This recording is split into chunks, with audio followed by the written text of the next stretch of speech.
Welcome to Power Hour, where the editors of Powersports Business interview the movers and shakers of the industry. This episode is brought to you by Synchrony.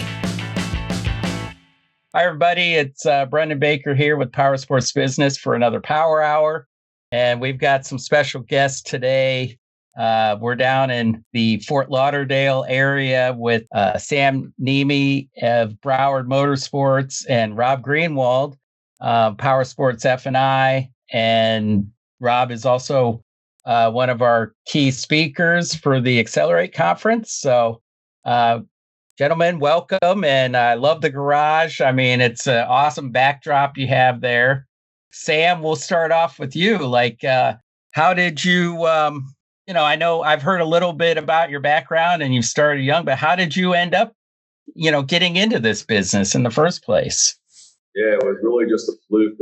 Looking for a job at the age of 12 and trying to make some money after school, and found a local jet ski shop that was just watercraft only, and rode my bike over there and asked if I can work over there so I could go there every day after school and sweep the floors and do whatever I can do.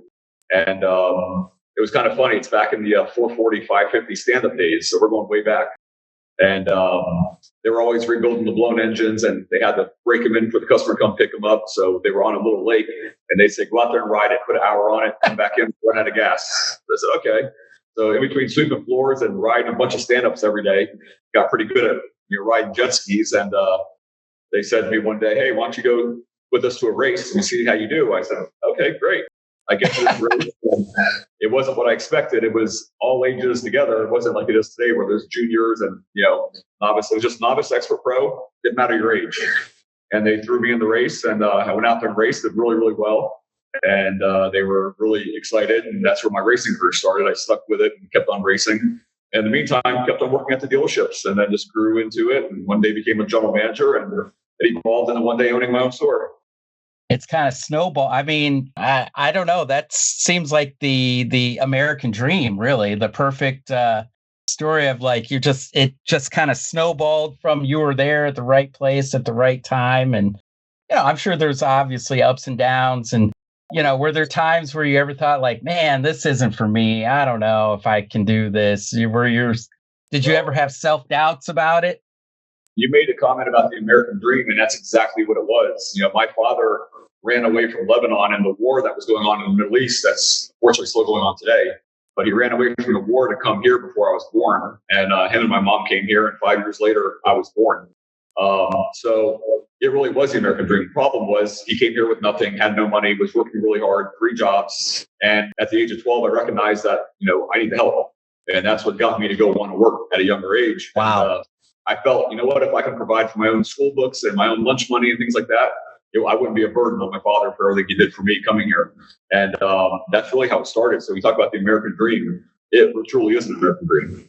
I mean, that's pretty amazing, really, and I think a lot of us in the industry started young, especially, if you've become an owner, you've kind of evolved through the levels, but just being able to, and your dad didn't own a store. You just went in and knocked on the door and said, hey, hire me. And, I mean, that to me is just, it's an amazing thing. And to see what you've built, we'll get, I want to talk to Rob real quick. So Rob, obviously you're like the, F&I guru is what I call you, the F&I guru, but you're also a great speaker, great dude, a jet ski racer. You've kind of done it all as well and kind of lived, and you've met Sam. So tell me how you and Sam kind of linked up. Well, we passed at a race, and then I needed some help because I was going to the next level.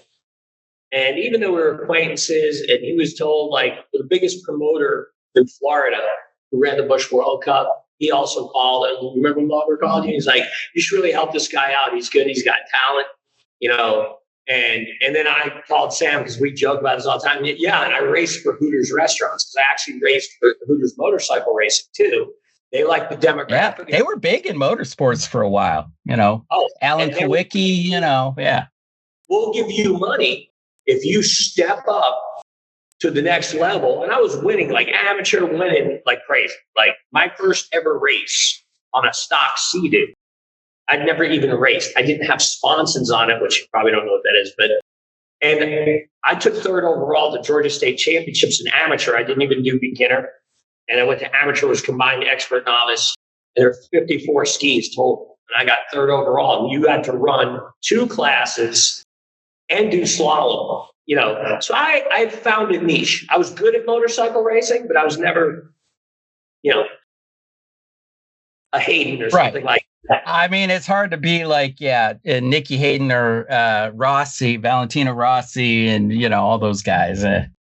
But I knew I needed help, and Chris Lauber had called Sam up, and I'm like, I race for Hooters, and Sam was like, no. You know how many times you get that phone call? You race for this or that or whatever, and you're like, sure you do. You're like, right, sure, buddy. Skis. Make one phone call. Next thing you know, like we used to have like keggers and dinner parties. Like Hooters really took care of it. We take the whole crew out from the shop.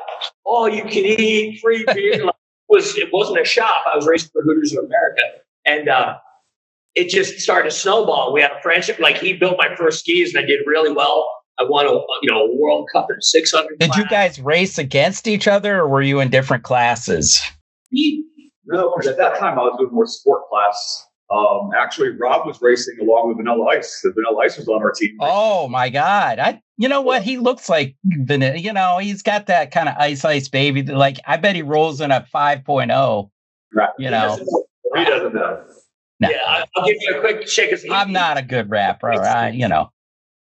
When Atlanta got snowstorm, like ice storm, I know you Northerners are like. And we were shut down. People were stranded in their cars. And I got stranded in my house. I was bored one night. And sometimes when we're hanging out in the man cave, he puts old 80s rap on and stuff, and I rap. I'm not doing it here. But yeah. So it's like what we had. He's good. I was bored. So I rewrote the lyrics to Ice Ice Baby. Oh, my God. So if you go to YouTube and do Ice Ice Baby ATL, you will find it. But my voice isn't great. But the lyrics are hysterical. Well, that could be another reason for people to come to Accelerate. After hours, they might buy a Pops and see if you'll do Ice Ice Baby ATL, But anyway, fun stuff. Ice was a big jet ski racer to the extreme racing back in the day.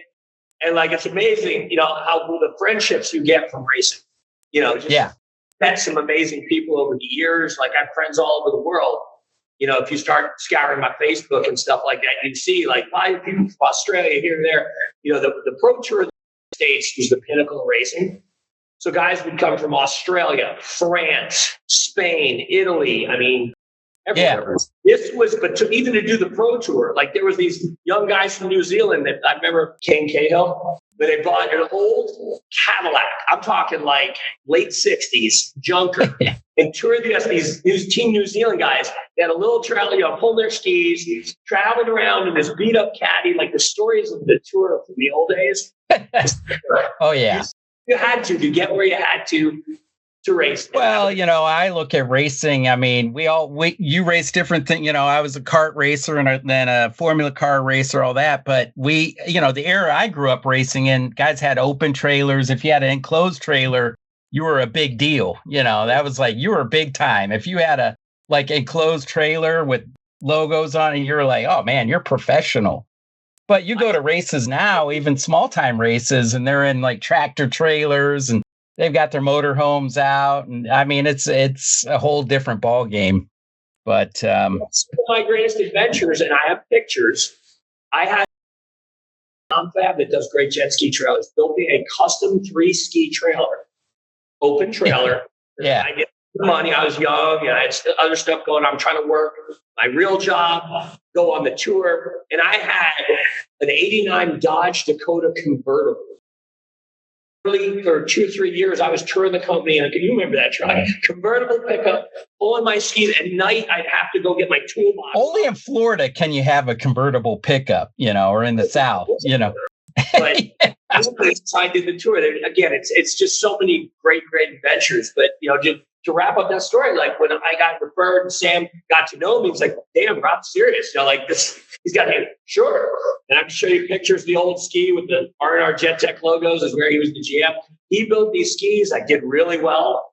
I came out of the gate doing well, and he built my stuff to make me go fast in the early days. Yeah, it looks like he's still building stuff to go fast. So, man cave. Yeah, you're always a master. Like, he has a machine shop on the other side. Like, he makes his own. Okay.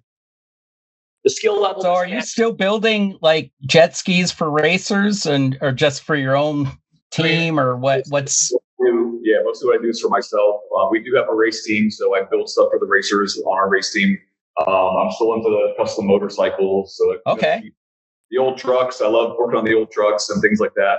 Is that a C10? What is that behind you, the truck? That one is a 59 Apache. Next to it is a 69 C10, and next to it is another 59 Apache. And wow, that's pretty cool. That way with a 62 Impala and a Lamborghini STO and a bunch of stuff. So you got some pretty cool. Well, I can see why you want to spend some time in there. And now with the custom bikes, you guys are building those. You're still building those, right? You're still doing some of that. Not what it was. So we started the custom bike world like in 1999. And then in the 2000s, the American Choppers, that really took it off from a TV standpoint. So when that really took off in the early 2000s, our business started booming. So we were building a ton of motorcycles. We did it all the way till about 2012. Yeah, so we had a 13-year run. But in those years, we were building a lot of custom bikes for Yamaha. So that started off as a Yamaha Bolt. When Yamaha first introduced that bike, they shipped one to us ahead of time and said, please customize it, make it really cool. We want to take it back to the whole IMS store, show it off to show people what you can do with our bikes. And that's when they were really going after the Star motorcycle brand. Yep. Separate from Yamaha. And they were trying to really go right up against Harley with their, the Sportster. It was kind of like going after that. But yeah, I mean, really customizable bikes. And I think they've kind of lasted the test of time in a lot of ways. It was reliable. You could run them forever. Yep. And we were building bikes from 35,000 to about 250,000, like a whole range of bikes. Building quite a few. So we had a full, machine shop, a fabricator, welder, a wiring guy, a lot of wiring on the metric bikes, and guys did the assembly. So we had it all broken up, and it was just every bike was a one-off. Never built two bikes alike. Customer came in, we sat down with them, really got into their head of what they wanted to have built, and we built it, and that would be it, one of a kind. And, we did it for a long time, so it was fun. It was a different part of the business. We called it BMS for Broward Motorsports, BMS Choppers. Okay, yeah. We had a big website, mail order, a lot of fabrication. I remember that, yeah. Yeah, I mean, a lot of the custom, but I like everything. It's cyclical. Stuff comes back, and it's like, it'll be dormant for a little bit, and then next thing you know, it starts popping again. And I think that's kind of how this business is. But now you've built. Okay, well, first let's back up a little bit because I want to let everyone know, like, you're getting our leadership award that we're giving out. You'll be getting the leadership award at our Accelerate conference. So congrats on that. And well-deserved, just your background and your history and all the things you've done and what you've built, and how many dealerships do you have right now? You've got like 6? Currently, we have 6 dealerships in Florida. We probably have taken over about 12, but I always consolidate stores to make them bigger instead of having so many locations. So right. For the most part, they're all big stores, big volume stores. And we stretch from Miami up to like the Jupiter market. So the East Coast of Florida, about 2.5 hours spread probably. Yeah. And, Florida is great just because it's year round riding, and it's, but at the same time, it's affected by, we're all kind of dealing with this inflation, interest rates, and soft demand and all that, but which is kind of why it's like you got to go from, the COVID era where you were just selling out everything, without you just taking orders. And now you got to really go back to selling it, right? Yeah, no doubt. Got to change what's business. We've had so many cycles in our industry, Brendan. I mean, like, when things happen, we're the leisure industry. We're not true transportation.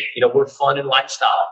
And it's tough. I mean, I've been in the business, I just hit my 30-year anniversary, and there's so many ups and downs. Like, it could be inflation. It could be when, Desert Storm happened, and all that. Yeah. Like, And where, what's the first thing? Well, 9/11 was another one, I remember a lot of that, things, just all these little events, not little, but, these big events and things, the Great Recession, 9/11, Desert Storm, you name it. They've all, so guys like you and Sam have kind of lived through a lot of these little high points, ups and downs. And, okay, well, you kind of understand, like, okay, how do you get through that? Are there strategies? Are there things that you do, or you just kind of go, well, we're going to build for the long term, or we're going to hunker down and just get through it?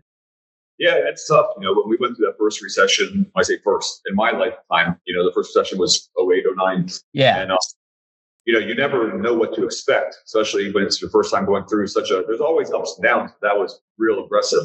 Right. And yeah. When you think you're ready for it, and you're not, it's pretty scary. And for us, we started the first store in 2002. The second store was in 2007. We had just taken over our second store, and a year later, this happens. So it was tough because we're still a new business. We're still trying to grow. We weren't 100% established yet, and it hit. And it was one of those things where I remember saying to myself, next month will be better. But then next month comes around, you lost money again. Okay, next month will be, how long could this last for? 3 months, 4 months? You're like, it's no big deal. And then here you are 6 months later, you're saying, wow, I need to really start making adjustments. And I can tell you a quick story of how bad it got. Is I ended up having a store meeting. Well, first I had a meeting with my manager. So I said, hey guys, listen, we have to figure something out here because we're losing money every single month. And I don't know how long we can afford to do this. I'm either going to need to lay off maybe 10% of our staff, or we might need to just do like a pay cut across the board. And that would include you guys and all your staff to be able to keep everybody on board. And the managers were all like, you know what? We'll all take a pay cut. We don't want to lose our staff. We've got a good team. We don't want to have to rebuild. We'll all take a pay cut. So I had to have a store meeting with all the staff and said, explain to them, times are tough. You guys know what's going on. You watch TV. We've agreed with the managers, instead of laying anybody off, we're going to do a 10% pay cut across the board. From me down to you, every single person in the middle will get a pay cut. And once things come back, we'll go right back to where we were.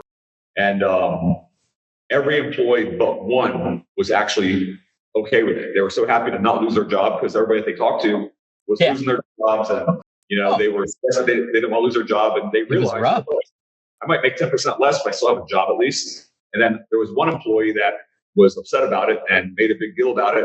And I just said, you're obviously a non-team player and this isn't the right company for you then. It kind of, the true colors come out at that point, Yeah, exactly. So everybody stuck together. But again, I thought might last a couple months, lasted 3 years.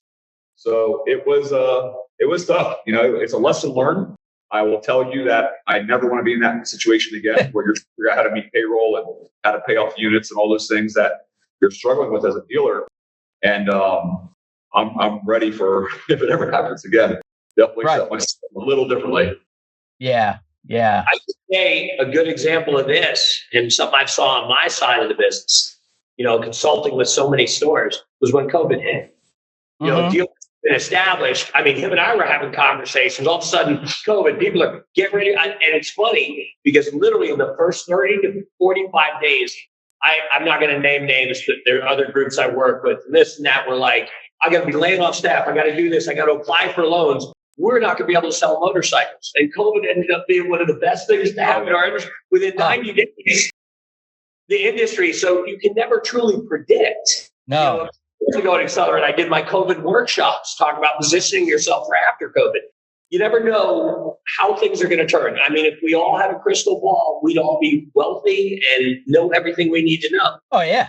You would be like Elon Musk or something, you'd just be having money coming out of your ears, but I mean, it's tough to predict that stuff, but also, I think that experience kind of helps and pay off.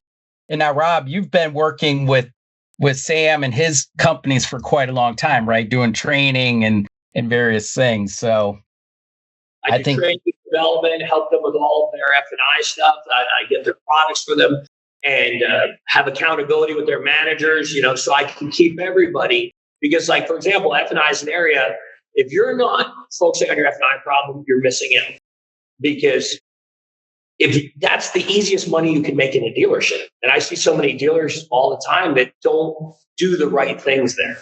And it's who knows? I mean, you can put a pencil to it real quick and figure if I'm X or I'm Y, and that's all free money with no overhead. You have two little rooms. You got one or two guys in the dealership that are making you as much money as your entire service department sometimes, or your entire person.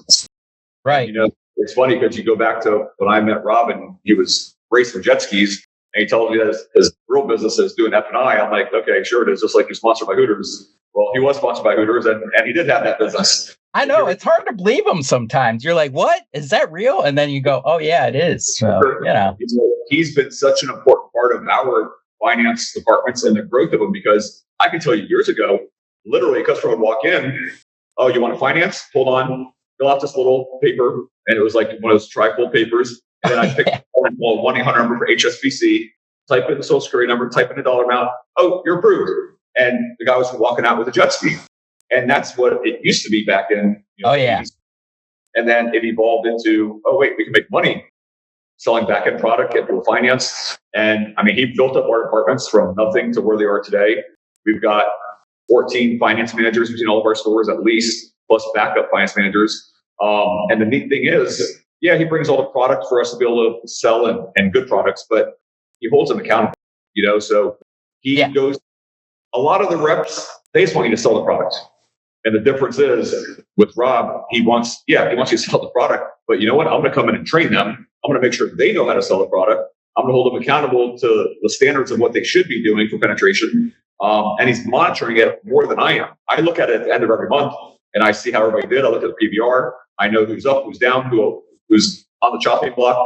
But he's like weekly, daily. He gets reports and he calls me and tells me things about. I tell him what's going on in my store. So it's important. And the point is, Rob's sitting next to me, but I'm an honest guy and I don't mess around. To the point, he goes the extra mile because it's making us better. Of course it is, but it makes him better. And that's the key. It takes both, right? We're partners in this, and it was just kind of interesting that our relationship evolved from jet ski racing into let's make money together, and it's been good because. Another thing, he will come out and train, take a week out of his life to come here and spend the time training and getting everybody up to speed, always current, whatever changes, whatever may be going on in the industry, he knows before anybody else does, whether it's compliance or whatever it is, and he's on it right away to make sure we're not getting in trouble or infringing on that customer data or whatever it might be.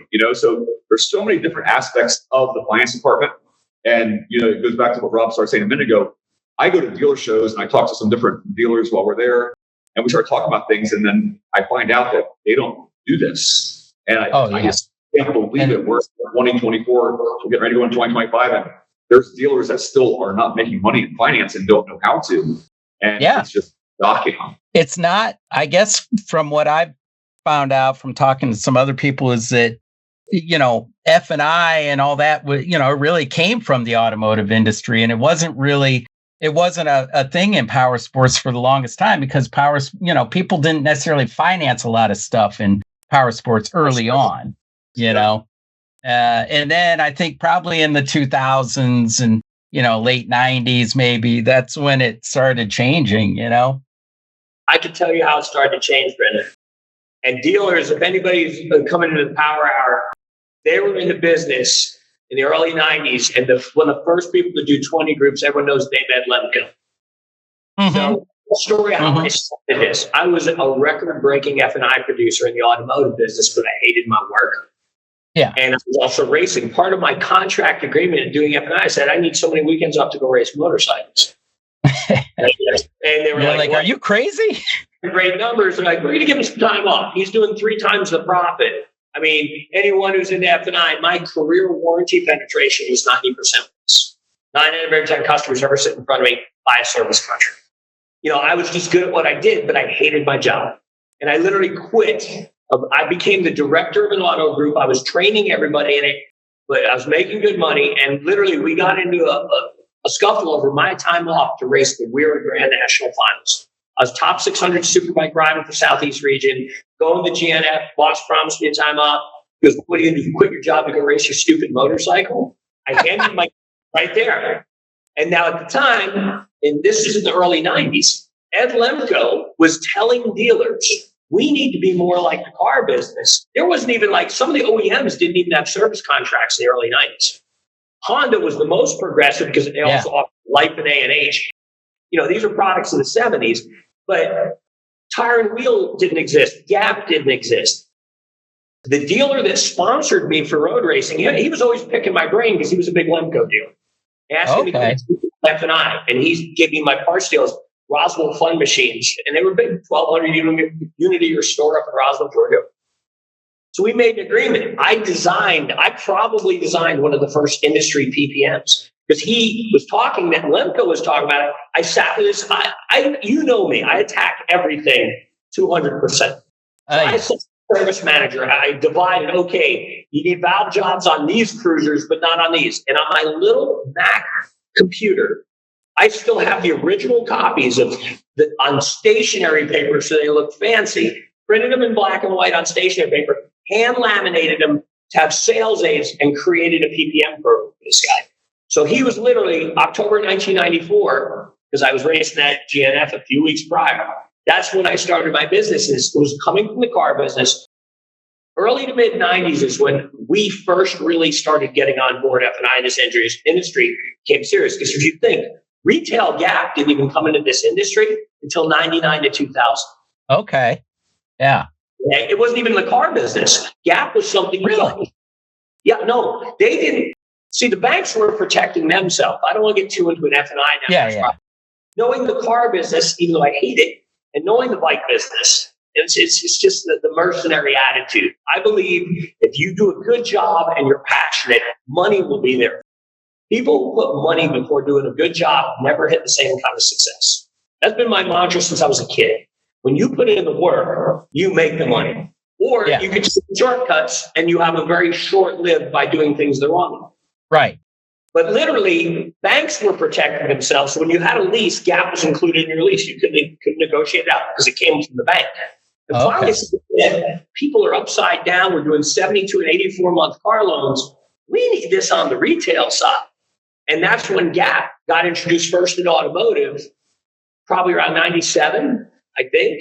And 99, it started coming into our industry because the same thing. Finance terms were getting longer.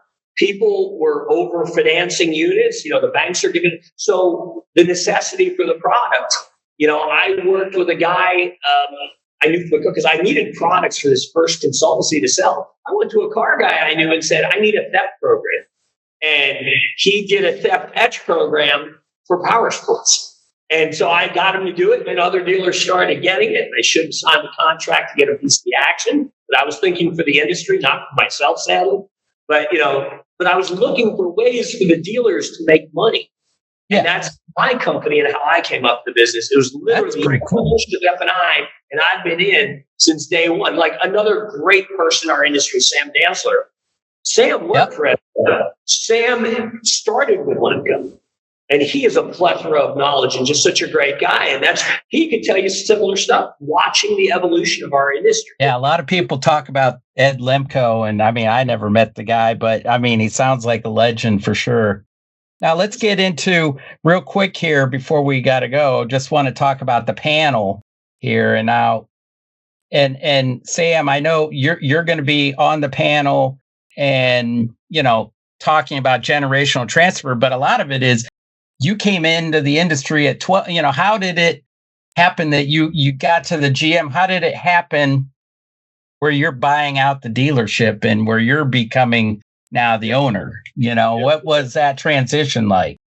So I was a general manager of a couple stores and a big group. I don't know if you remember back in 97, 98 called Motorsports, just Motorsports. Came in and were buying up dealerships in Florida. And they bought 17 stores in Florida. And 2 of those stores were stores that I was a general manager. And I was general manager for 2 locations. And they came in, they bought them.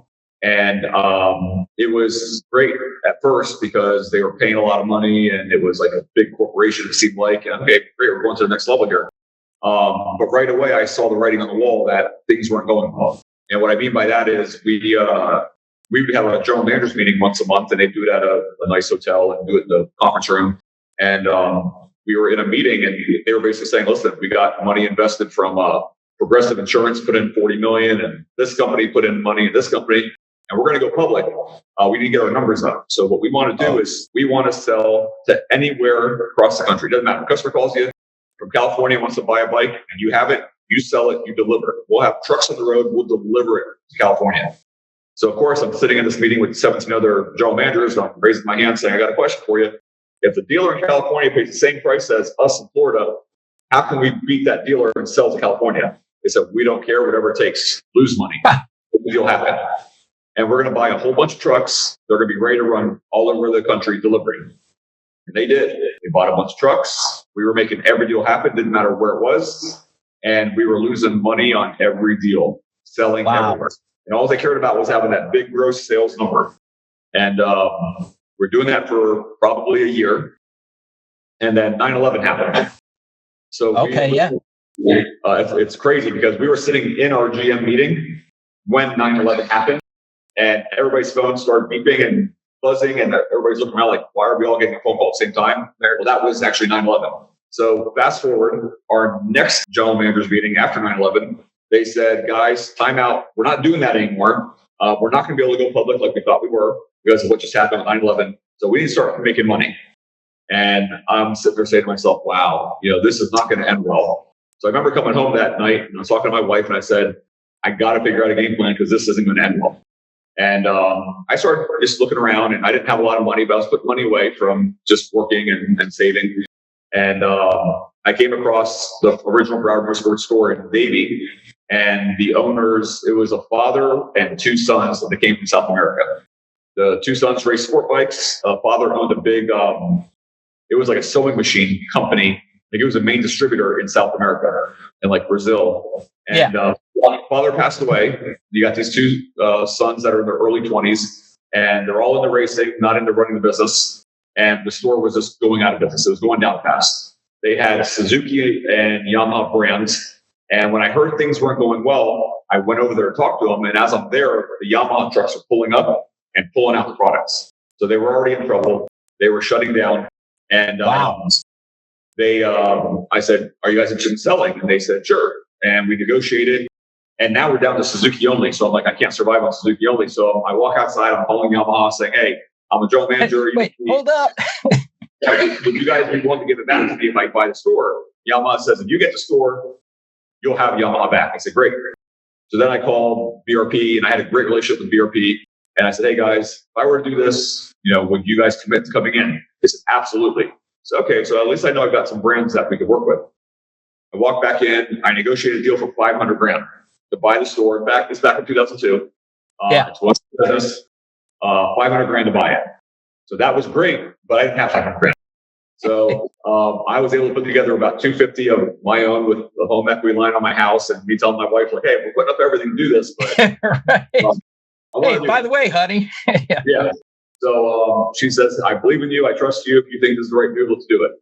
So then I called a buddy of mine that does a lot of commercial real estate, and I said to him, how would you like to be in the power sports business? And he said, I absolutely would not want to be in the power sports business. I said, and we became friendly because he was buying a lot of jet skis from me because he had a marina called Fort Apache Marina in North Miami Beach. And he had sold the marina, and he sold it because his partner was ripping him off. And he found that out, and he got frustrated, sold it, and got rid of it, walked away. So when I brought up, hey, do you want to partner up on a power sports store? He's like, no. Not. And I'm like, listen, man, I need $250,000. I said, come in 50-50 partners. You never have to do a thing. You don't have to work it, deal with it, nothing. Your biggest risk is $250,000. And then finally he said, yeah, man, I'll do it. Fine. And he came in on it. We bought the first store. I got all the brands back, added Polaris, added Kawasaki, kept on growing it to a big store. It was a store that was doing maybe 30 units a month. We got it up to about 300 units a month with between business, and back then export was really big. So we're doing a lot of export and doing a ton of volume, and it grew really, really fast, which was great. I mean, we were profitable within the second month. So it worked out really well. Enabled me to buy the second store in 2007 and continue growing. And the neat thing is, still today, my partner's still my partner. He's not involved in the business, and it was the best investment he ever did.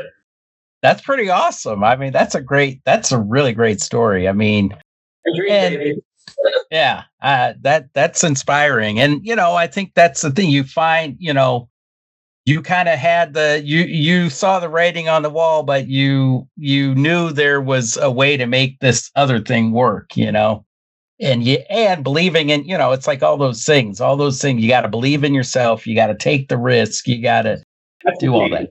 Be confident in yourself that you can do it. It's a big risk.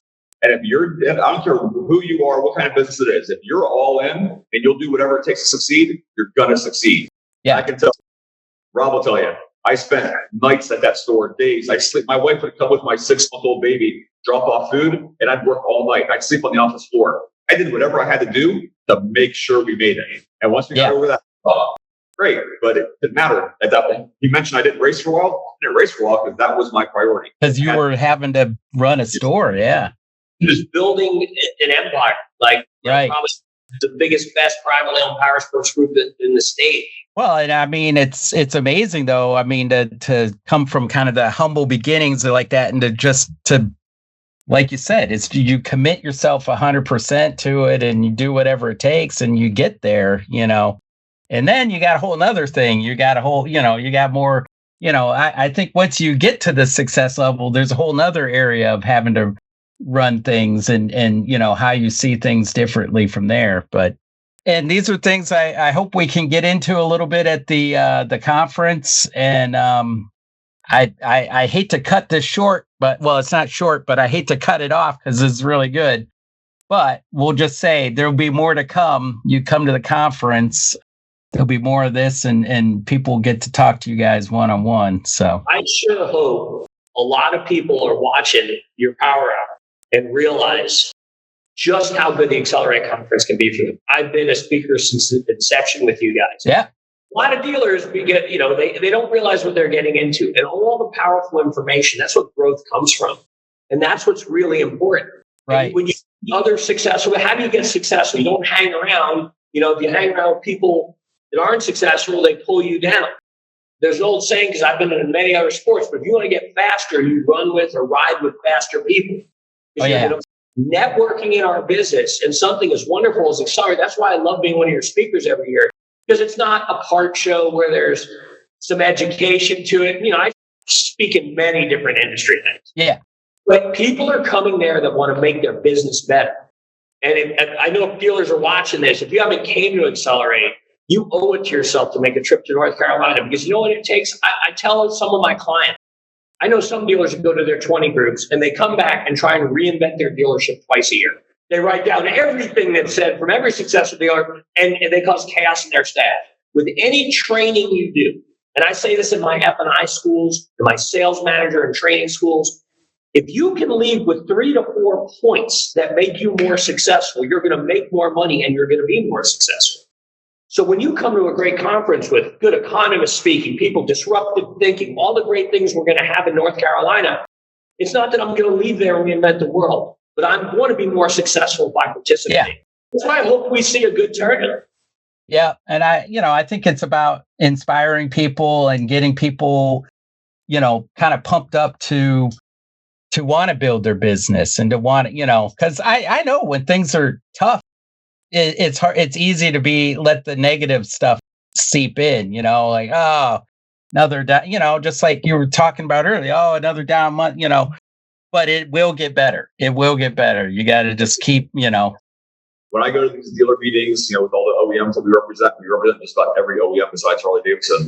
I meet a lot of dealers. And the interesting thing is, it goes 2 ways for me. I meet dealers that are doing things that I've never thought about doing that's different. That's a great idea. And I'll talk to them for a little while. But most of the time, I'm talking to dealers that aren't to the level that we're at yet. And it's so neat because I can help them so easily, just giving them pointers. And I might have a 15-minute conversation with a dealer just in passing. And I've got dealers that ask me for my phone number and say, hey, can I call you? And pick your brain on some stuff or whatever. I have a dealer that, I don't want to name names or anything, but literally was asking me about F&I like they'd never done before. And I introduced him to Rob. I'm like, listen, I'm going to give you a phone number. Call this guy. He will fly and set you up. But I go, how many units are you doing? And they're like, oh, we do, 100 units. I go, 100 units. I said, if you did a 500 PVR, which is low, 500, do the math on 100 units, how much money you're leaving on the table. And I go, and you're going to do probably 1,000 out of it. I'm just saying, that's the money being left on the table. So it's kind of neat when you meet these guys. And the reason why I'm saying that is all these dealers that I talk to, and a lot of you guys know me because I meet you at these dealer shows, come to this conference, listen, because these are things that you need to learn and learn it from people that have been doing it and that are successful doing it. Because you know what? I've matured in my world to where I like to help people, whereas before I looked at it as that's competition. Well, it's not competition.